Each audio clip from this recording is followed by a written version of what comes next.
Crosby. Ladies and gentlemen, please welcome this wonderful, wonderful man who's going to make a fool of himself. Thank you very much.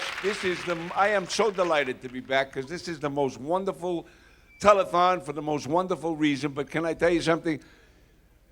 Neuromuscular disease is devastating. Dumbness is worse. Dumbness.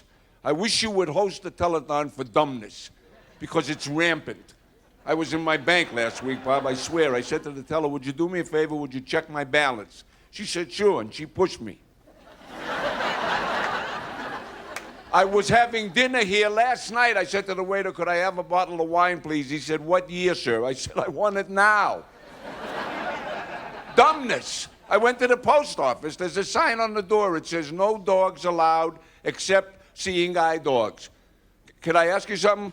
Who is supposed to read that sign? I was walking through the airport yesterday to come here. I swear, I heard an announcement. Are you ready for this? Dumbness. Will the party who lost the hearing aids come to American Airlines? A 75-year-old woman in Los Angeles had a baby, 75 years old, a beautiful baby, and they brought the baby home from the hospital. Her friend came over, said, I would love to see the baby. And the woman said, certainly, but you have to wait until he cries. And the friend said, why do I have to wait until he cries? And the woman said, because I forgot where I put him. Dumbness we're talking about. Think about, if a mute person got arrested, would he have a right to remain silent?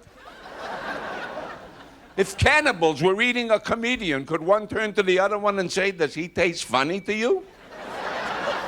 Do you understand what I'm talking about? We put a wreath on D-Day, Normandy, we put a wreath on the tomb of the unknown soldier. Nobody even knows him. Give it to somebody we know.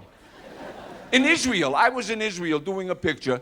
They had a monument to the unknown soldier, beautiful edifice. And I went over, I saw it. It said, Israeli unknown soldier, Morris Feinberg. And I said to the guide, excuse me, but how could you call him an unknown soldier if you know his name? And the guide said, because as a soldier, he was unknown. But as a furrier, everyone knew Morris. We could learn from those people. I'm serious. In Los Angeles right now, they're trying to put together a jury. 12 people who never heard anything about the O.J. Simpson case and who have not formulated an opinion. There aren't 12 people in the world who haven't heard about that case. When I was in Israel, I swear, they were having a trial. This is very similar. Ex-husband, ex-wife, shooting, scandal, terrible. The jury was out 15 minutes. 15 minutes, they came back, and the judge said, ladies and gentlemen, have you reached a verdict? And the foreman said, yes, we have. And the judge said, what is your verdict? And the foreman said, we decided not to mix in.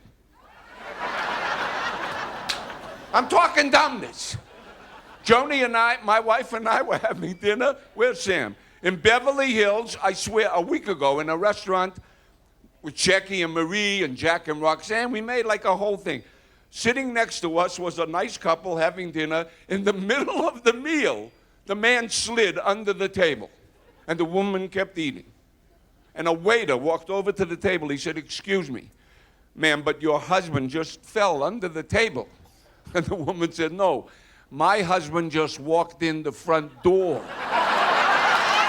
Thank you so much. God bless you. Thank you.